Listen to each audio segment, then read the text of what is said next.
So, I was awoken in the middle of the night from my 4-year-old daughter. And he says, "The baby is in the garden." When I opened the back door, sure enough, some strange baby started wailing in our backyard. There was a pause, and my husband met eyes with me. Our daughter then said some odd words. Towns told Kenny, "This baby is saying she's my sister." Our darling daughter emanated happiness, while my husband went pale and sweated like a pig. I didn't miss that. Could this possibly be? But that's where things started to take a dark twist. I'm Elora, 32 years old. I'm married to Seraphine, who's 3 years my senior, and Noah is our daughter, 4 going on 24. Elora, Noah, our daughter. And Seraphine. I don't know what Noah has been saying again. My husband looked at me and our daughter Noah and just sighed in disbelief. This happens every day. Actually, my daughter appears to possess some sort of spooky animal and baby whispering gene. I did not believe it at first myself, but the odds are so crazy that I could not ignore. Do you remember smiling 15 minutes ago when my daughter was whispering something to the neighbor's dog and suddenly looked up? "Noned Bakery is on the way, dog. Smells like bread." Noah wants bread. I stared at my daughter with a half frown, but moments later, the bakery van really did drive past us. I was taken aback. As we visit our relatives and see that they had their newborn baby at the time, who was only 6 months old, maybe my little girl is whispering to her playing around, giggling. This baby put something shiny under the sofa as a practical joke. With only half a heart in it, I bent to peer under the couch, and there was that prize ring our loved ones were sure had slipped away. I could cite countless examples like that, but my husband never believed in our daughter. "Elora, Noah, don't say things like that to other people because it is embarrassing." But for now, although my wife didn't have a name to attach to this sensation at the time, and probably still doesn't, I know our daughter's patience was something else happening altogether. Even though I really do not want Noah to be Neptune or removed from the NSG and ridiculed by others. So I resolved never to whisper even a hint about how Noah had spoken with animals or babies outside the house. But Noah was a good boy. If I asked him to do something, he would listen. At this time, my spouse was traveling for work several days a week as well. He traveled frequently with the job he had before I lost that did not change when we began to struggle. My husband had to work long hours, so this led my baby girl and I raising her energetically up while working full-time. To be fair, it was darn tough, but I tried to make sure that wherever possible, when my husband came home, he could let his hair down and relax. A year earlier, we were at the onset of this thing. Randomly, one day, $5,000 got pulled out of our joint account. It was the college fund for our daughter. I was flabbergasted and immediately confronted my husband when he came home from work. "Seraphine, what did you do with our serious money?" My husband expressed apologetic helplessness in the situation and said, when I probed him for a reason, "Please forgive me. I got into an accident in my business trip and needed some quick cash." "What, so are you okay?" "Oh yeah, but the car had a little damage, so it's at the auto place. I figure it will be another 3 days." Sure enough, we noticed his car was not in our parking lot. "Okay, if you are okay with that, then another cannot be helped."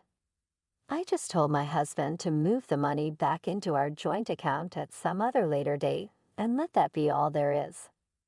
But after that day, his conduct began to be weird in more ways. He would come one day and say he had trouble at work. Another time he would have lent money to a friend who is in financial difficulties, and it's always some reason for him to borrow money. By all means, I begged to repay next month. I ended by out-trusting him, and kept giving him $500 out of my own pocket each month. But the more time went on, more I became annoyed with him. You have not even given me a half sign of money back. For how long should I wait? I will pay back on my payday next month. I'd received a promise along those lines only last month, though at the time it had felt like he was simply trying to put me off, and I allowed myself to sigh deeply. My husband, whose money was extra to the mortgage, complained he never had any. I can't lend you any more. So the first thing is you have to pay back that $5,000 you took from your account. That's why I find myself in a bind today. Remember this. Anything you can do, I will have to borrow from a consumer finance company. Wait, are you kidding me? That was the statement I could not turn down. Then I was forced to fork out more cash money that came from me myself. Man, sidebar stuff is feeling super shoes. You cannot have work problems every month, or if your friends always want money. As the distrust towards my husband built up over time, I would have stomachache caused by stress. A single midnight in those days of trouble. Mom, wake up. Swaddle, and in the dirt, the floral baby lies. No way. Noah, you must be dreaming. I pretended to be asleep, and my daughter kept shaking me. What's going on? By which husband, prissy about having not gotten to have his nap in order. But then we both distinctly heard a baby cry. Could it be a neighbor's baby? No way. There's a baby in the garden, I'm telling you. We have to go quickly. Our daughter flew out of the bedroom, as did my husband and I. Then she led the way to a garden apartment balcony outside. Soon the pleas increased from mere mumbles to loud cries. We came to the balcony and we saw a baby under our lighting at backyard wrapped with blanket. Who would abandon a baby in our yard like this? Even if it was a prank, that is unforgivable. We were completely shocked and dumbfounded, while our daughter was elated. She identified herself as Noah's sister. Yay! Wait, what? Don't say weird things. I was quite perplexed. However, my husband thundered a little noisily at our daughter. Even so, our daughter stood proudly with her hands on hips and stared up at my husband. It's true. This baby is Noah's sister. As our daughter proclaimed her truth with self-assured strength, refusing to be cowed against my husband, I was beside myself, and all I could do was stand there in amazement as the two of them went back and forth. When it did, my husband's phone in his pocket vibrated. So did the moment his eyes opened wide, whitening of his complexion as he peered into that fucking monitor. Why the face just now? All that can come later, but it is not the time for that now. Yo, we got to call the 520 first. Wait, let's bring this little baby inside. It must be chilly, left alone all night. Yeah, that is one where it would be appropriate to call the cops. I had an uneasy feeling about the way my husband was acting. I took my daughter inside, continued to believe in foul play, and then wound up holding the baby wrapped firmly in a blanket. If I were to trust the strange power of my daughter and her words, then clearly this baby was sister with mine. I have not been pregnant or given birth to another baby after Noah.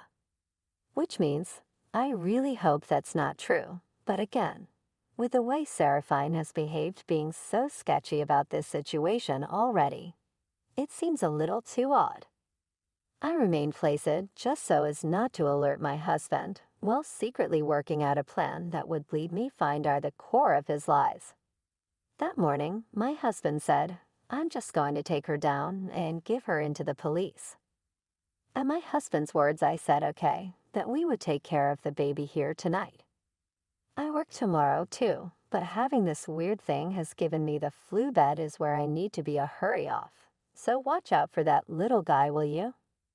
Not owning up to absolutely anything, my husband scurried behind and darted into the bedroom. Now generally, I would be pissed, but at that time as soon as him and his buddies were clear away from it, I saw my opportunity. She picked a day when I was not working, which my husband slept while she went through the painstaking activity of preparation. What I do need to do is tell the truth. As much as I wanted to believe that the insides of me were still churning and my hands shook in fear. Feeling my emotions, she held onto the hand, comforting me and being so gentle. "It's okay, Mom. Noah is on your side." "Thank you, Noah." Maybe my daughter does not exactly know what is going on or happening between me and her dad. Nevertheless, I mustered all the courage in me to face my hubby for my daughter's sake and set things straight. And so, the long night was broken and we greeted a new day. My husband jumped up and acted all distressed as soon as he sat eyes open. "I have been drafted into work / has come a short notice to work. I'll go to the police when I'm home, my baby you care during the day." Tilled. Over those words, he left in a hurry without having had breakfast. "Goodbye, be safe on your way." I gave him one final smile as I saw him out the door, in typical fashion. The moment Seraphine had walked, driven away from the house, I acted instantly. I grabbed my daughter and the baby, who I was only too happy to get away from for a few hours at this point in time, jumped into my car. My other half messed his back up playing sport, and drove an hour down south to my parents' house. Then I grabbed my phone. In point of fact, when my husband was fast asleep, knocked out, I unlocked his phone with his thumbprint and tossed a tracker on there. I used it to get in my car and follow the map location. So I pulled up to an ancient brick apartment building. But not knowing what room, I proceeded cautiously down the hall to each door and checked. At last the noise from a first-floor chamber separated into passionate arguing between a man and woman on the ground floor. What do you want me to say about leaving the baby here in our home? So who did this, and what was that message about? What I would know was my husband's unmistakable voice calling out to the other, accusing him. As I wrote, didn't it say, "Take care of the child"? Oh, so you just did not read the message properly, or are donkey years of learning to understand things, let alone written text. A shrill woman's voice retorted, echoing to outside the entrance my husband standed. I had been listening in for so long, but their argument made it clear that this was never going to be over. "I'm sure this is the place." On that certainty, I twisted the knob to what room voices of arguing came. The door opened with force as though unlocked. My husband looked surprised to see me when I entered. "Elara, what are you doing here?" "Hello, Monica." I held her eye contact as calmly I replied, "As always, thank you for looking after my husband." Closed the front door on a flustered response from him. Monica let me loom over her desk in a close personal space kind of way, one she seemed to be worried about. What do you call me?" "Some little girl, I won't say who, but heard about you." With the help of Noah, my daughter, who was born with an astounding power to speak into the souls from another world, I managed to extract a few words of explanation regarding this current situation. "So, my husband Seraphine met you, Monica, where you slummed drinks to busy men who were his clients. You almost had a kid together. How the hell do you know that? You hired a detective, or what? I can't believe this." Though my husband was flustered, the mistress seemed all cool, maybe even decadent. "Seraphine, all that money you were taking from me, it was for the birth and to support his child, wasn't it?" "Well, not only that, but you live with Monica, right?" My husband's sandals and shoes were lying in the entrance. I tried to pick them up, but Seraphine grabbed them quickly. "Seraphine, certainly the fact that your behavior is in itself so suspicious." My husband grew pale and couldn't take the heat of my glare. Seraphine had been using part of the $5,000 he withdrew from our savings to pay hospitalization and cesarean section surgery expenses for Monica's childbirth. He has also been giving her $500 a month in child support. Not only that, but he had been out of town on business and away at his mistress's house 3 days a week. This had all been a huge ruse.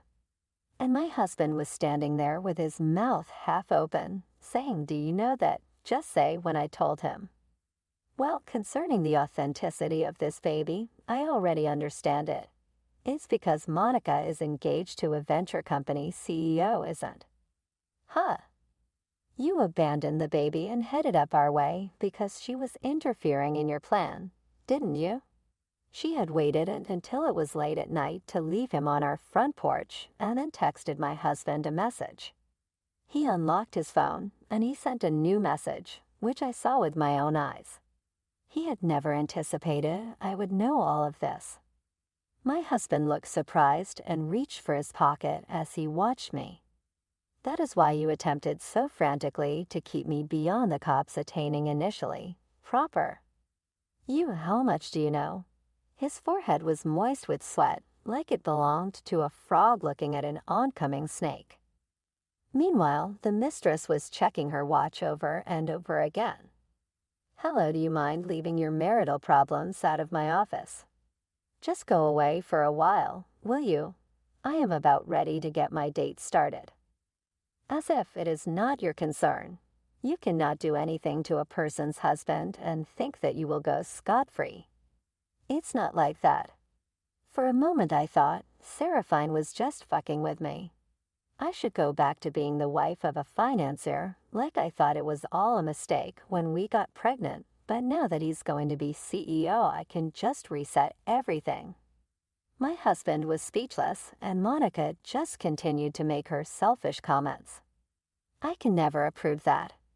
Adam, in hindsight, I have no idea what you were trying to do, but obviously it was so terrible that dumping the baby onto me seemed like a good plan. Shut up.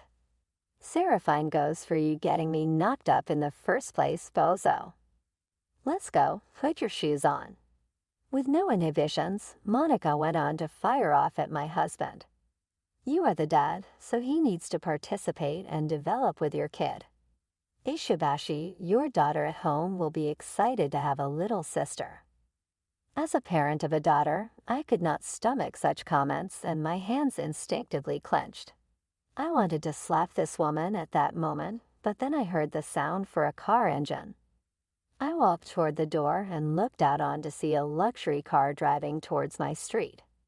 These days, the car drove and drew up close to alongside of the apartment. Monica, I was coming to get you because you didn't show, but then when Miss Knight got out the car shawl, a man wrote, "Oh no, you're already here." Judging by the mistress's panicked reaction, this man must be her new fiancé, the CEO of the venture company. At that moment, I had a brilliant idea. Nice to meet you. Actually, my husband has been taken care of by Monica. I spoke loudly and cheerfully, and the fiancé seemed bewildered. Huh? Oh, really? While Monica tried to stop me in a panic, still trying to put on her shoes, I quickly approached the man. Actually, last night Monica left a baby born between her and my husband in our backyard. That's why I came to hear the situation with my husband before Monica, who had rushed over, could cover my mouth. I blurted out the truth. The fiancé was surprised. Huh? I heard Monica was single. He looked at her with suspicion. That's a lie. Everything this woman says is nonsense, so don't believe her. Monica desperately tried to make excuses while sweating profusely, but the CEO of the venture company wanted to hear the details, so I told everything I knew. During this time, Monica tried to deceive somehow, but I managed to overpower her and reveal everything. The man then said, "What kind of woman are you?" And then to Monica, "I don't want a liar like you. Don't ever contact me again," he said coldly and got into his car. As the CEO of a venture company, he probably wanted to avoid such scandals. Wait, there's more to this. Please let me explain. Monica tried to cling onto the car, but when I stopped her, her fiancé drove off without even opening the window. No, my bright future as the CEO's wife. With a thud, Monica dropped to her knees and sat down on the spot, realizing what had just happened. Then she quickly looked at Seraphine. "Hey, Seraphine, I'm sorry. Let's continue to get along well, okay? Let's take back the child from this woman and live happily together as a family of 3. She leaned into her husband's chest, looking up at him with a pleading gaze. "What kind of person is she? I didn't steal her baby. She's the one who irresponsibly left the baby in our yard." I was gaping at her sudden change in attitude, and it seemed Seraphine had had enough of being manipulated by Monica. Furrowing his brow, he glared at her. "Enough, I can't deal with you anymore," as he pushed away the mistress who had clung to him. She had a fierce expression like a demon. "Huh, I'm saying I'm going back with you, Monica." Furious, she scratched her husband's face with her nails, sparking a violent fight between them. While I watched in silence for a while, there was no sign of it ending. It takes 2 to tango. I sighed deeply, realizing I didn't want to get any further involved in their fight. I purposely clapped my hands loudly. "All right, that's enough." Both of you, feeling exhausted, I stopped them, being fed up. "Anyway, I'll be demanding compensation for the affair from both of you, Seraphine, plus a divorce settlement." "Hold on a second. Don't talk about breaking up. This is not a joke. I can't pay compelled, though." When I first discovered them, they protested mightily, until a single steely look from me was enough to silence the rebels. "Elora, I'm truly sorry. This woman, I cannot break up with her, so you forgive me. I'm not soaking, don't you understand? I've just had enough of you. Please let's talk alone." "No, I won't. They destroyed so much, there is no way I could forgive them after that." This time with an obstinate face, I expressed my determination. "Oh, ma'am, I will deal with the baby on my own, so could you not offer to compensate me? Surely it's the responsibility of a parent to raise their own child. But no excuses, my dear." I finally shouted at both my husband and the mistress dropped on their knees, pleading for forgiveness. That right there in front of me caused a realization that I no longer had any love for my husband. Regret your actions. Fork out repayment, even if that means stealing. I cannot not think about Noah's face. It's your own fault. Don't come near me. My husband knelt and took my hand, the sorrow in his eyes, when he then looked into mine. "Elora, listen carefully. If we get a divorce, Noah will be sad. That you hide behind our daughter like that is your disgusting side. Don't worry, so I will make her forget the face of a father who cheats." His hold slackened when I said that so coldly. I had to take the chance and get rid of him. What am I supposed to do tomorrow if you leave me? Survive on your own. Goodbye. I will send you a packet of the divorce papers later. I turned to make my way back outside and saw a curious cluster of people gathered around the apartment as I walked away, leaving those 2 at entrance. The door was open and everything went through it. Oh, my goodness. I never thought something like that would happen. I knew they would get scared by the commotion and immediately ran to my house. My betrayer and his mistress were hung over with heads bowed, shame barely contained within their diseased skins. And as of this moment, my future was unwritten, but I would write into it with